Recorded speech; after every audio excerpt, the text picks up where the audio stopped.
जय श्री कृष्ण। हर हर महादेव। पाप मोचनी एकादशी की आप सभी को बहुत बहुत शुभकामनाएं। आज पाप मोचनी एकादशी है।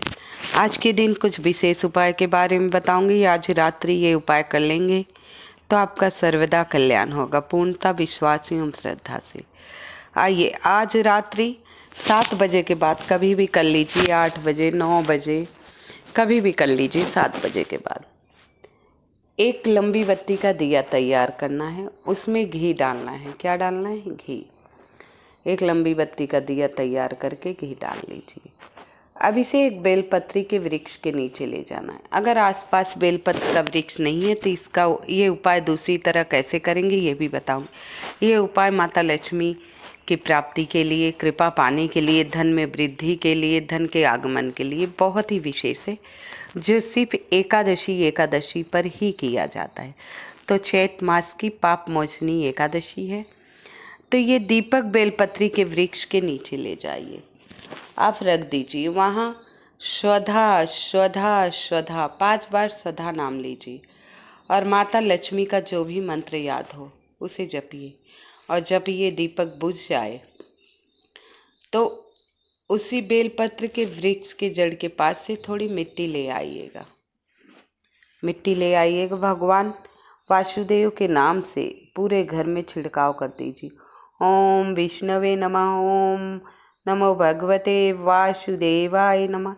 जो भी आप भगवान के मंत्र जानते हो श्री कृष्ण के, कर दीजिएगा। अब सवाल उठता है, आपके आसपास बेलपत्री नहीं है तो बहुत दूर है, रात्रि में आप जा नहीं सकते, तो आपको अभी एक उपाय कर लेना है। मतलब एक बेलपत्र ले आना है, 3 पत्ती वाला, आराम से मिल जाएगा, ला के रख लीजिए।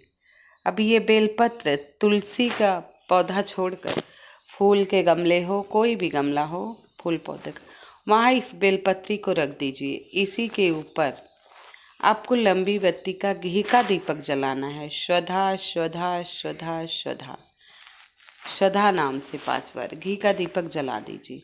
इसके बाद वही माता लक्ष्मी के मंत्रों का जाप कीजिए। और जब मंत्र जाप कर ले, दीपक बुझ जाए, तो वहाँ से मिट्टी लीजिए और अपने घर में छिड़काव कर लीजिए। बेलपत्र जहाँ रखे हैं उसी के नीचे की मिट्टी लेकर घर में छिड़काव कर दीजिए। प्रभु के जाप करने से, मंत्रों का जाप। कहते हैं महादेव ने लक्ष्मी जी का विवाह नारायण से कराया था। इससे माता लक्ष्मी अत्यंत प्रसन्न हो गई। इससे जगत जननी माता लक्ष्मी अत्यंत प्रसन्न हो गई। भोलेनाथ से कहा, हे प्रभु आप कोई वरदान मांग ले। बाबा भोलेनाथ ने कहा, नहीं बहन, हमें कुछ नहीं चाहिए। फिर भी हट पे अड़ी रही कि हे प्रभु, बहन का है, आप कुछ मुझसे वरदान मांगे। तब भोलेनाथ ने कहा, हे लक्ष्मी, तुम प्रदोष, शिवरात्रि, सोमवार और एकादशी तिथियों पर आप बेलपत्री के वृक्ष के नीचे निवास करेंगी। और इस दिन पर जो प्रदोष काल में घी का दीपक बेलपत्री के वृक्ष के नीचे प्रज्वलित करेगा तो एक अंश आपका उसके घर चला जाएगा उसके साथ। तो ये वरदान महादेव ने माता लक्ष्मी से मांगा था, तो माता ने कहा था तथास्तु। तो आप जब भी मौका मिले, शिवरात्रि है, प्रदोष है, एकादशी है, सोमवार है, बेलपत्री के वृक्ष के नीचे जाकर दीपक अवश्य प्रज्वलित कराया कीजिए, जिससे माता लक्ष्मी का एक अंश आपके घर में सर्वदा विराजमान रहे, आपके घर में सदा सुख समृद्धि शांति बनी रहे।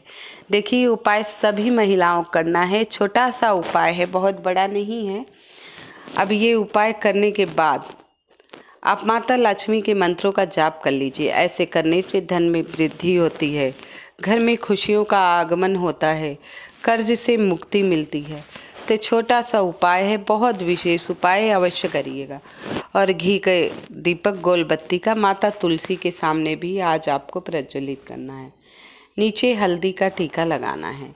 एक मिट्टी का दिया ले लीजिए। ये सब उपाय आज रात्रि के हैं, कल भी कर सकते हैं, 2 दिन एकादशी तिथि है। एक मिट्टी का दिया ले लीजिए, गोल बत्ती रखिए, इसमें घी चाहिए। कई बार मैं क्या बताती हूँ, तिल का तेल नहीं, अब इसमें घी ही चाहिए। तो घी डालकर और एक चुटकी हल्दी डालकर एक दीपक लक्ष्मी नारायण के नाम से जला दीजिए। लक्ष्मी नारायण के नाम से माता तुलसी के पास जला दीजिए। माता तुलसी हरि वल्लभा है, विष्णु प्रिया हैं, भगवान के निमित्त वो भी एकादशी का व्रत करती हैं, भगवान के निमित्त एकादशी का व्रत करती हैं। आज उनमें जल नहीं डाला जाता है, लेकिन माता की विधिवत पूजा आप कर सकते हैं, श्रृंगार की सामग्री चुनरी वगैरह चढ़ा सकते हैं।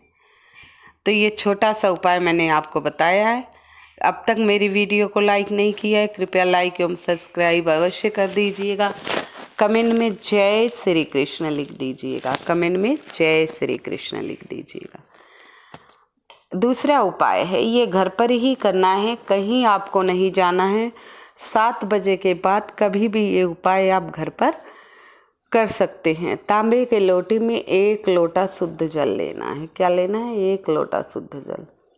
कुछ उसमें काले तिल डालें। मंत्रों का जाप करते रहिए, नारायण नारायण श्रीमन नारायण, या ओम गोविंदाय नमः, ओम केशवाय नमः, ओम वासुदेवाय नमः, ओम कृष्णाय नमः।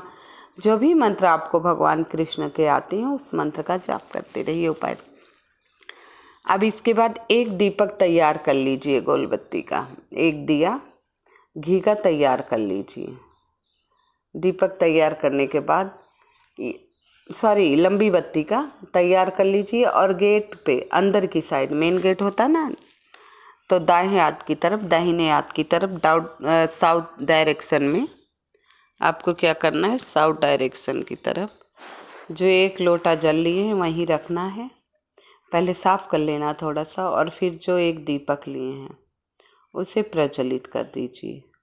ये क्या होता है, आपके घर में तरक्की नहीं हो रही, विघ्न बाधा आ रही है, किसी प्रकार के संकट हो, इस उपाय से सब दूर हो जाते हैं। देखिए, ये उपाय पूर्णतः श्रद्धा विश्वास से करेंगे तभी लाभ होता है। ये नहीं कि आप सोचे ऐसा ही है, टोटका नहीं है, ये उपाय है। विशेष टोटका तो वो होता है जो हम किसी के घर के सामने रखाएं, चौराहे पे रखाएं। ये तो हम अपने घर में पूजा कर रहे हैं प्रभु और माता की कृपा पाने के लिए। तो आप 1 लोटा जल गेट पर साउथ डायरेक्शन पर और एक दिया रख दीजिए। अब ये पूरी रात रखने दीजिए, दिया जब तक जल रहा है जलने दीजिए। अब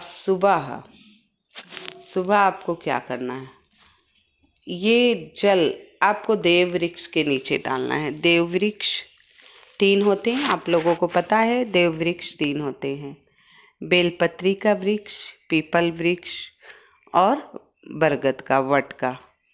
तीनों वृक्ष में से कोई सा भी वृक्ष हो, वो जल उसी जड़ में डाल देंगे, भगवान का नाम जपे और दीपक वहीं रखाएंगे। दीपक वहीं आपको रखाना है। एकादशी के ही दिन ये उपाय किया जाता है। ये उपाय पूर्णतः श्रद्धा विश्वास से कीजिएगा, आपका सर्वदा लाभ होगा। और आज जितना हो सके प्रभु के नामों का जप करना है। चौकी बिछाकर उन्हें स्थापित कीजिए, चौकी सुंदर से सजाइए, रंगोली बनाइए और प्रभु के नामों का जप कीजिए। कुछ नहीं कर पा रहे तो कहते हैं श्री कृष्ण के हृदय में राधा रानी का वास होता है, तो राधे राधे। एक बार क्या हुआ, रुक्मणी, सत्यभामा और जामुनती, ये श्री कृष्ण प्रभु की मेन रानियाँ थी, पटरानियाँ थी। तो उन्होंने कहा, ये प्रभु सारा दिन राधे राधे, चलो देख के आए राधे क्या हैं। और उससे पहले वो गरम दूध ले गईं, श्री कृष्ण को दी। कृष्ण गरम गरम दूध तो पी लिए, अब उनकी जीभ तो जल गई। अब रानियाँ बोली, आप जल गए? बोले, जाइए राधा से मिले आइए, आपके मन में राधा के प्रति बड़ा वो है। तो बोली, हाँ, आप जब हो राधे राधे करते हैं हमें ईर्ष्या होने लगी, हम राधा से मिल के आएंगे, वो कितनी सुंदर है देख। बोले, ठीक है। अब राधा के महल में गई तो देखी 7 दरवाजे के पीछे राधा रानी। अब दासियाँ इतनी सुंदर, राधा रानी की दासियाँ इतनी सुंदर। अब पहले गेट से निकली, दूसरे, तीनों रानियाँ सोची, जब दासियाँ इतनी सुंदर हैं राधा रानी की, तो राधे रानी कितनी सुंदर होंगी। तभी तो प्रभु सारा दिन राधे राधे राधे राधे करते हैं। तब गई राधा रानी, देखी तो उनके पूरे शरीर में छाले पड़े हुए थे। अब तीनों रानियां बोली, आप ही राधा रानी हैं? बोली, हाँ। बोली, प्रभु सारा दिन राधे राधे करते हैं, हम आपसे मिलने आई थी, हम उनकी पटरानी। राधा रानी उनके स्वागत की। फिर रुक्मणी ने पूछा, हे राधे, आपके शरीर पर ये छाले कैसे पड़ गए? बोली, मैं श्री कृष्ण के हृदय में सदा वास करती हूँ, मेरा नाम उनको प्रिय है। आप लोगों ने इतना गर्म दूध दे दिया कि उनके हृदय में जलन होने लगी, उसका प्रभाव मुझ पर पड़ा। अब मैं उनके हृदय में बसती हूँ तो अच्छे बुरे प्रभाव मुझ पर पड़ते हैं। तो आप लोगों ने दूध दिया, वो हृदय में मैं ही थी और मुझ में ही छाले बन। अब तीनों की समझ में आ गया ये प्रेम। और राधा रानी के श्री चरणों में क्षमा की, बोली नहीं। और फिर वहाँ से रोती हुई श्री कृष्ण के चरणों में गिरी, बोली, हे प्रभु, अब हम समझ गए आप सारा दिन राधे राधे क्यों करते हैं। ऐसी भक्ति हमने तो कहीं देखी नहीं। अब तीनों रानियां समझ गई थीं कि राधा निस्वार्थ भक्ति करती हैं और सदा प्रभु का ध्यान रहता है। ऐसी भक्ति ना कभी हुई, ऐसा प्रेम ना कभी हुआ। तभी कहते हैं श्री कृष्ण के हृदय में राधे रानी का वास है।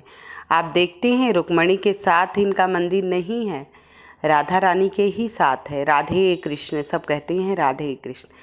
तो एकादशी के दिन अगर कुछ नहीं कर पाए तो सारे दिन राधे राधे राधे राधे राधे राधे जप दौड़े आएंगे बिहारी। राधा है मिश्री तो माखन है बिहारी। राधे राधे, अरे राधे राधे जप दौड़े आएंगे बिहारी।